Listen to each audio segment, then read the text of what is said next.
The following talk was given at Mile High Church in Lakewood, Colorado. Please visit our website at milehighchurch.org.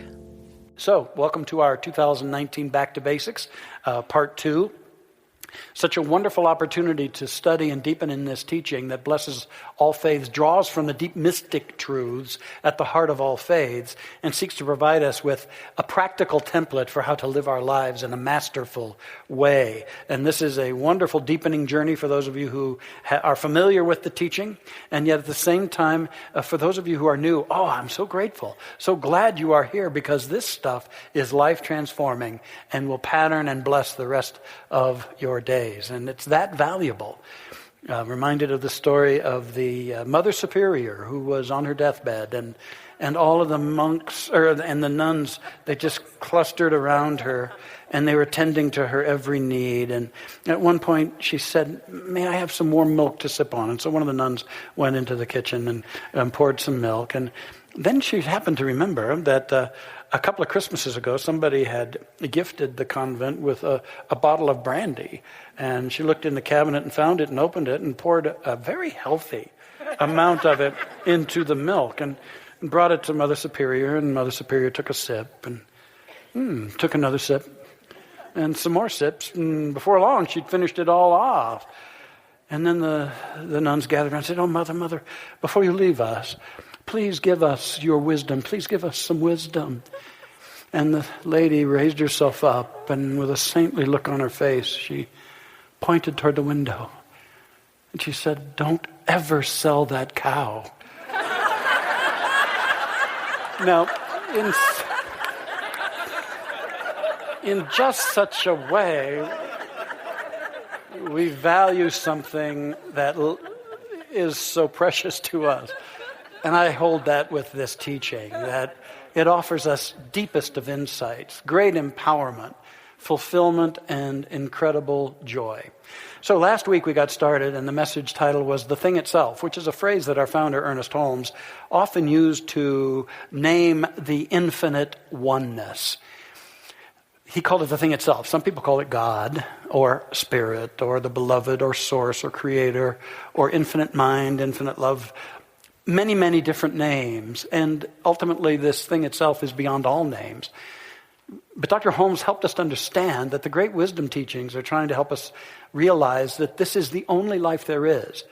That there's only one life that creates and enlivens and evolves all of creation. All of creation not only emerges out of this one life, this love, this intelligence, but lives within it at this very time. And then we continued on to realize, well, then that redefines us. That we must be made of this one life. There's the only thing there is. It is all there is, ultimately. And this invisible yet ultimately real life is pouring forth its being in the form of you and me, and thus we are fundamentally spiritual beings. Spiritual beings. And that we live within spirit. We are created of spirit. We are expressing spirit. We often call this the I am of us, the spiritual essence of us, that transcends the mind, the body, the emotions. There's the I am you, the spiritual you, which is one with the infinite love and intelligence, the life of God. And thus you are a spiritual being. And what this tells us is that no one of us is a mistake. You're not an accident. The divine does not make mistakes. You are here to rediscover who you are and to let your light shine and to bring forth the unique gifts that the divine has planted in the idea known as you. And the abundance of the universe is right here at the center of your life. And so today then we go deeper into this, and our topic is the way it works, the way the science of mind and spirit works. And there are certain keys that will help us understand that. And the first is that creation moves from invisible reality to visible form. All right? So everything moves from the invisible realm into the visible. And what happens in the invisible realm is that ideas come together. And those ideas are like seeds that then bring forth the form within them, much as a seed holds all the potential, but it's inert. But then when it's planted, what's within it can come forth. So everything begins as an idea in mind. whether it's the divine mind, the divine knower, or in your mind. Everything begins as an idea. Thus, we are understanding that ultimately thought is creative. To understand this, we look at how things are phrased in the Bible. For instance, in Genesis, in one of the creation stories, it says that God said, let there be heaven and an earth, let there be a firmament between the heavens, let there be a day and a night, and et cetera, et cetera. The divine said, let there be such and such, and there was, and it was good and very good. That phrase, let there be, symbolizes that the divine had the idea of that which was to be first. And then a power took that idea and brought it into form. All right? Now, most people didn't get that power part of it. They just realized, all right, God said, let there be. Commanded that something that wasn't should be, beginning as an idea. Anything that you enjoy in your life was first an idea. If you winnow it down, everything begins as an idea. In your life, in our human life, on this planet, as well as in the universe, all thought is creative. Also, when it says, in the beginning was the Word, and the Word was with God, and the Word was of God, and nothing was created except by the Word. We're talking about that power of the divine to proclaim into being that which it decides to be. So everything begins as an idea first, and becomes a thing secondarily. And our founder said, we believe that the universal spirit, which is God, operates through a universal mind, which is the law of God, and that we are surrounded by this creative mind, which receives the direct impress of our thought and acts upon it. So the way we've conceived it, it's very much like a seed holding the idea. The soil operates on it, and then the result is the plant. And that happens everywhere throughout the universe. There's idea, there's a creative power that works on that idea, and then there's the form of that idea in form. All right? Idea, creative power, resulting form, happening everywhere in the universe. So everything is actually twice created. It's created first in mind as an idea, which is its primary creation, and then secondly, in form or in experience. And so I like to say thought thickens into things.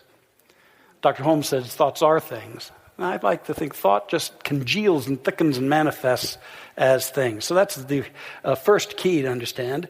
Now, the science of mind and spirit is really the study of spiritual principles and laws at the spiritual level. And the second key is that we understand that there is a law of mind within all things. And within all ideas, there is a law of mind that is moving to bring that idea into its corresponding form. So we have to understand that there's an omnipresent, everywhere present power or law that is taking ideas and moving them into reality, into form, into things, into stuff, into universes, into cells. All of it being brought forth out of ideas. So there's this invisible love intelligence, if we're getting the hang of this. And there is this all-powerful law, which are all aspects of the divine. The thinking mind, the designing mind, the power to produce, and then what it creates. Now, that same law that creates the ideas, that forms the ideas of the divine, works on your thought and mind as well. And we'll talk more about that a little later. But your believed thought is a powerful thing because there's a greater power working with it. Our founder said there's a power for good in the universe, greater than you are, and you can use it. Just like the soil, there's a great power to produce. If you'll plant the seeds, it'll produce the harvest. It'll produce the harvest. In the Bible, it says, as you have believed, so shall it be done unto you. Why is it? Because there's a law that operates upon your believing. As a man thinks it in his heart, so is he. It's written, you shall decree a thing, and it shall be established unto you. Meaning you have the power to say, let there be. And if you can believe it, the power will work on that and bring it forth. And when Jesus, in describing how to pray, he said, when you pray, believe that you have received, and you shall receive. Understanding that it's very important in our prayers that we believe them. And our belief through the law is what allows it to manifest in our lives. The Buddha says all that we are arises with our thoughts. With our thoughts we make our world. And Dr. Holmes simply said, change your thinking and change your life. So we're beginning to understand that the divine is this loving intelligence everywhere present, and at the same time, a powerful mechanical law that takes whatever is designed in mind as an idea and produces it in form. All right, so now the third key is the way it works. And this is the exciting part. The way it works is that it shows us how to become the living embodiment of our dreams by transforming our consciousness. It shows us how to become the living embodiment of our dreams by transforming our consciousness. So the work we do around here in this teaching is to continually seek to enhance the quality of our believing, our deep bottom line believing and acceptance about ourselves, about our prospects, about our dreams, about our world. That we're never done evolving our believing, and as we evolve that, we know there's a power in the universe that reflects our believing back to us. All right? That's something always reflecting that back to us. And this deep believing in you and me is what we call our consciousness. Now, your consciousness is not just what you're thinking right now and your surface thoughts, the thoughts you've thought this day. Really, your consciousness is even more powerfully what you've agreed to over time. What you believe without giving it a second thought, most of it held in your subconscious. That is your consciousness. And consciousness is cause in our life. And so as we change our thinking, we begin to adjust and enhance our consciousness. And the law mirrors that back to us. The law responds to us, just like the soil has to grow whatever seeds it's given. If we present a new consciousness to the universal law, it grows it into the harvest of our lives. And so we get to take responsibility and stop blaming other stuff for what's going on. It's like the teenage boy who brought home his report card to his parents, and it was not good news. And his father read it and shook his head. And the young man leaned back and he said, "So what do you think it is, Dad? Heredity or environment?" Well, actually, it's something a little more powerful even than those two. Ultimately, it's our consciousness, which is also our livingness. So in the science of mind and spirit, it's not so much about changing people. It's not about changing things, changing situations in our life. The science of mind and spirit is about changing and evolving ourselves. And most fundamentally, changing our consciousness. Because the overall tendencies and patterns of our life are our consciousness being reflected back to us. The good news is we can change and evolve our consciousness now and ongoingly, and see our lives be harmonized and prospered ongoingly as well. And what good news that is. And so we're learning basically how to think correctly. Understanding that the direction of our thought, along with the energy of our feeling, creates the consciousness that's running our life. The content of your thought and the energy of your feeling is creating the consciousness that is running your life. Your thoughts and your feelings are in charge. That's perhaps why it says in the Bible, "Be ye transformed by the renewing of your mind." One other last phrase from Dr. Holmes. To learn how to think is to learn how to live. A person by thinking can bring into their experience whatsoever they desire if they can think correctly and become a living embodiment of their thoughts.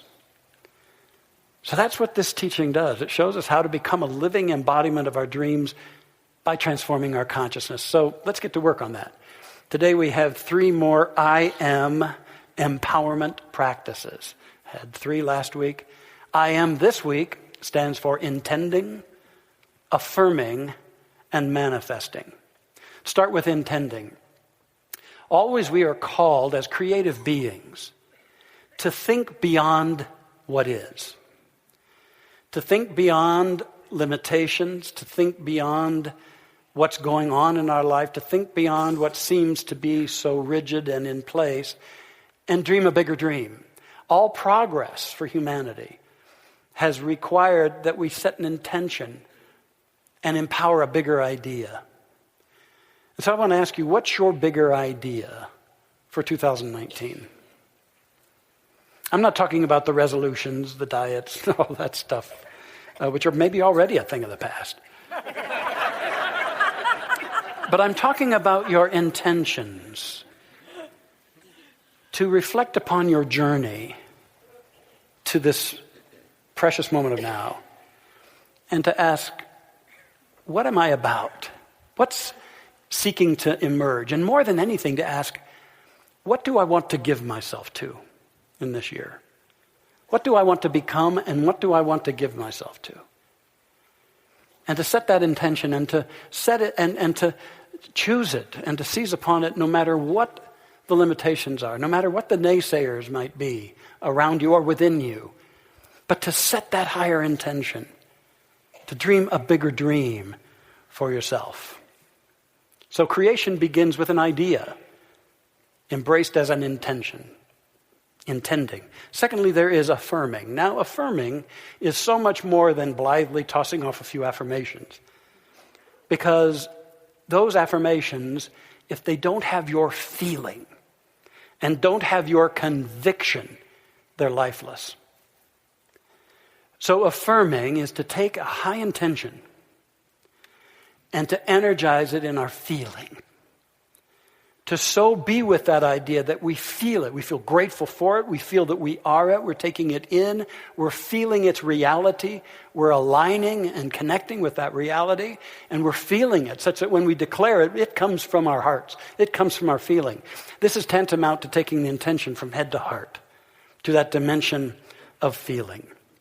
Joe Dispenza, a wonderful teacher of the mechanics of thought and healing, he studied the spontaneous remission phenomenon in a number of people who had catastrophic illnesses, and he found 4 similarities in them. Number 1, they believed that there's a divine element or intelligence within them that knows far more than they did.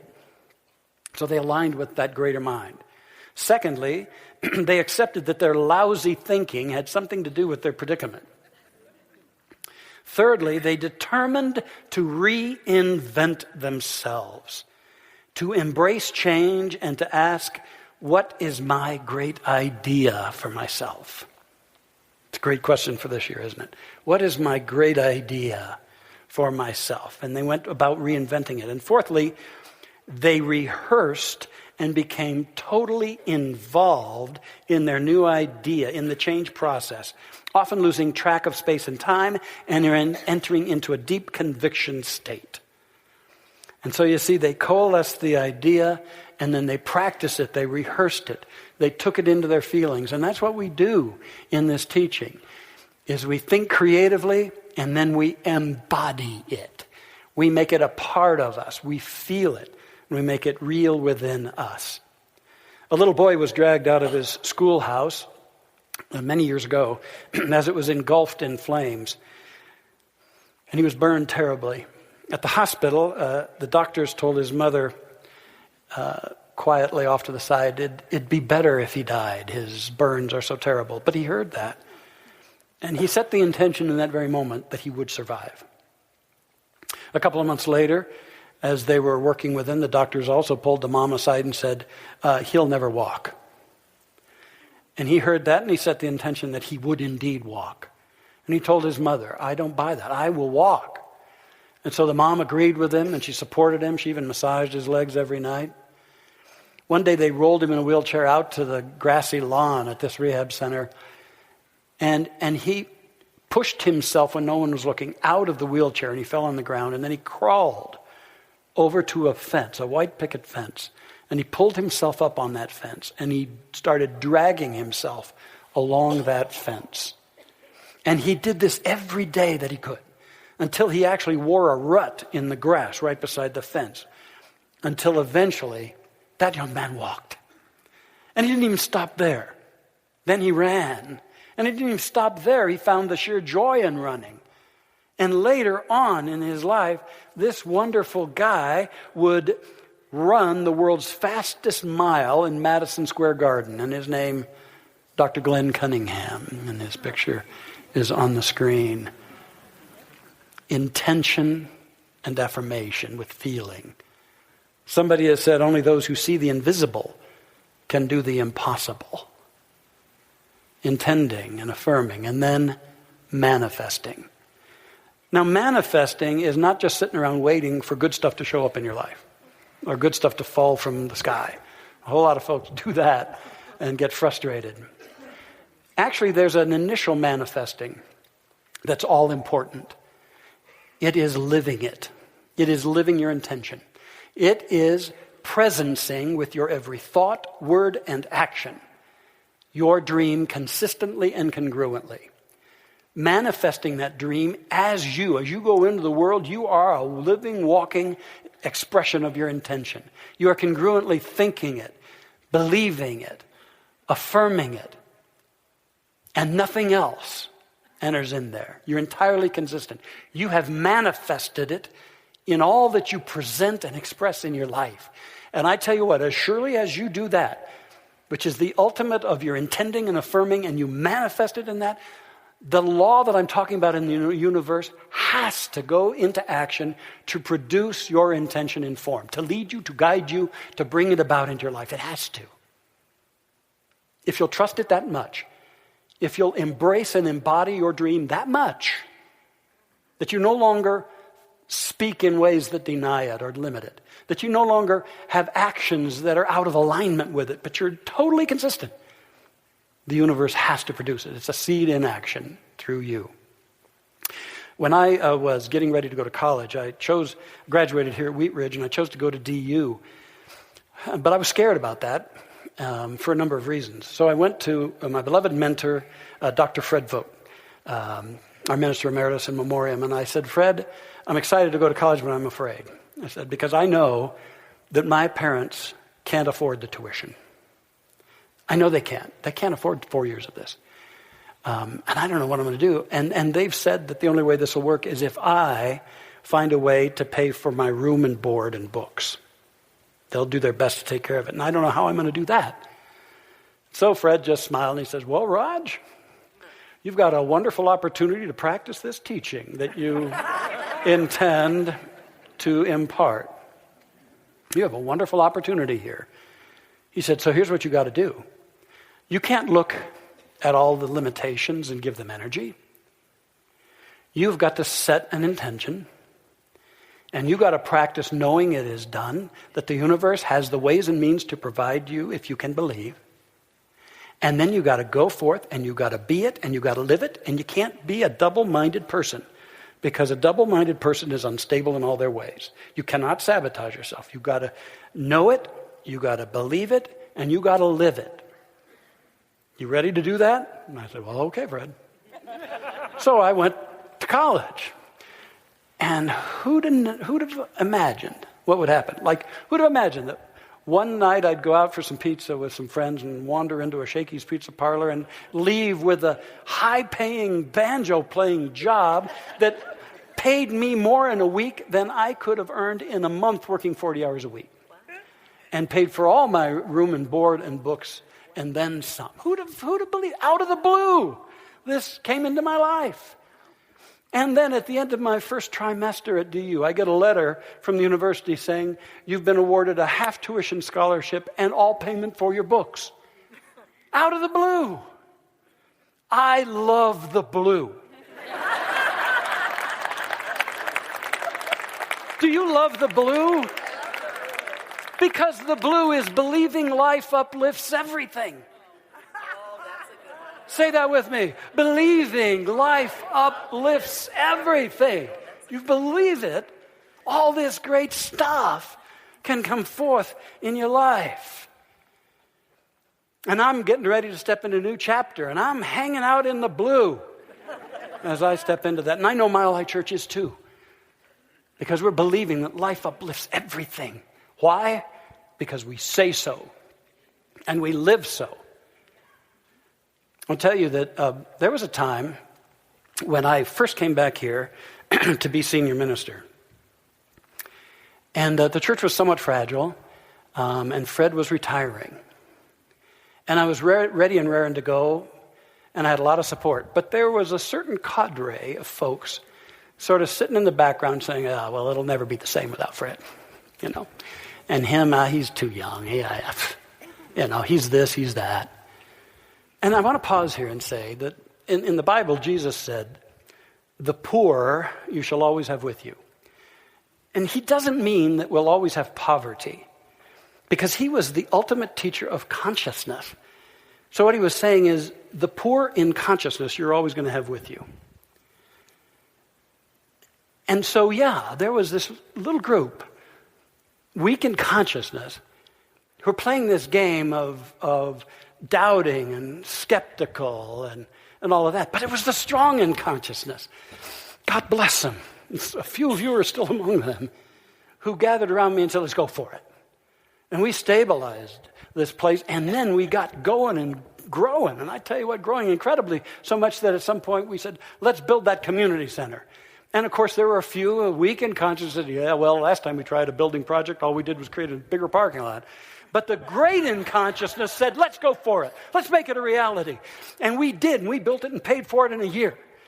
And then we said, let's bring in new offices. And people said, oh, yeah, what? Yeah, but we did it. And then we said, let's build this sanctuary. And the weak in consciousness said, well, that's too big, and I don't like it. But the strong in consciousness always makes something happen. They always make something happen. Or are you? Mile High Church is entering into a new chapter. And I know that I and the strong in consciousness here are declaring that it is going to be a supreme success. Why? Because we say so. And we're going to live it, and we're going to make it happen. That's why it will happen.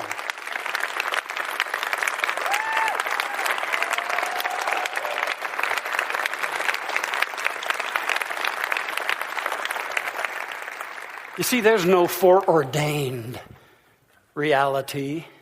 It's not like the divine already has decided. It's like the soil. The soil is going to grow what we give it. What are we going to give it? Let me tell you another story. There was a time when I first started going to Mile High Church, we were in a theater called the Lake Ridge Theater over on Wadsworth, a little bit north of Colfax. And it was one of those one-screen theaters, very big. It held about 500, and we were consistently filling it. And it had its drawbacks, because we had to send our kids on a city bus over to a nursery school for their junior church, and then it would bring them back for their parents to pick them up. And we had to hold classes in other places, and our pulpit and our organ were on wheels, and we had to wheel them off so they could show movies in our church at the time. And we had these long things of blue fabric that covered the concession stand, and we set up our bookstore, but we had to set it up and take it down every day, every Sunday. And finally, it led Dr. Fred, on one Christmas to say, what I want under my Christmas tree is a church. And the strong in consciousness said, let's go for it, Fred. It's time. The weak in consciousness came around him, and I remember this. They said, Fred, let's not do that. There's this 3-story office building across the parking lot from this theater. Let's buy that. You can hold junior church in there. You can hold classes in there. You can have your offices in there. And we've got a cushy thing going. Let's do that. Little did they know that about 5 years later, they'd mow down that theater and replace it with what's there now. And Fred said, no way. We're going to build a church. And we built it. The strong in consciousness built this church, that church over there, and put us on the map in this city. You see, it's the strong in consciousness that believe in the invisible, and they intend it, they affirm it, and they live it. And they don't settle for anything less.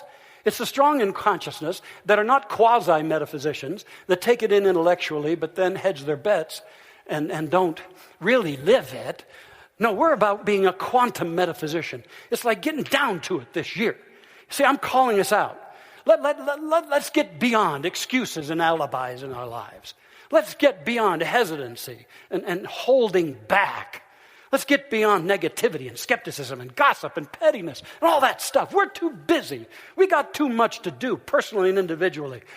I invite you into the strong of consciousness because I want your life to work. And if you just play games with this stuff, it's not going to. Then you go away and say, well, why doesn't it work for me? You got to work it. I'm calling us out of mediocrity and living this stuff because it's the best thing. But you got to be rigorous with yourself. You got to have a bigger idea. You got to feel it and take it into your heart, and then you got to live it. 100% live it and align with others who are living it. And then you'll go forward into greatness. And I know you will.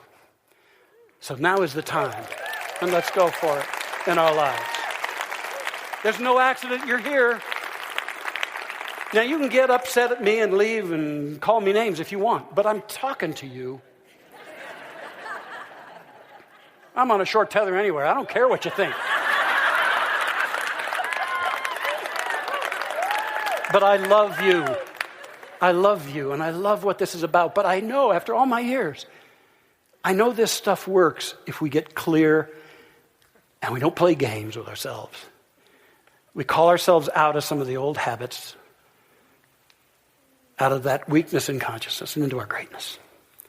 That's when we know how blessed we are, how much life supports us, and how profoundly we can grow and be.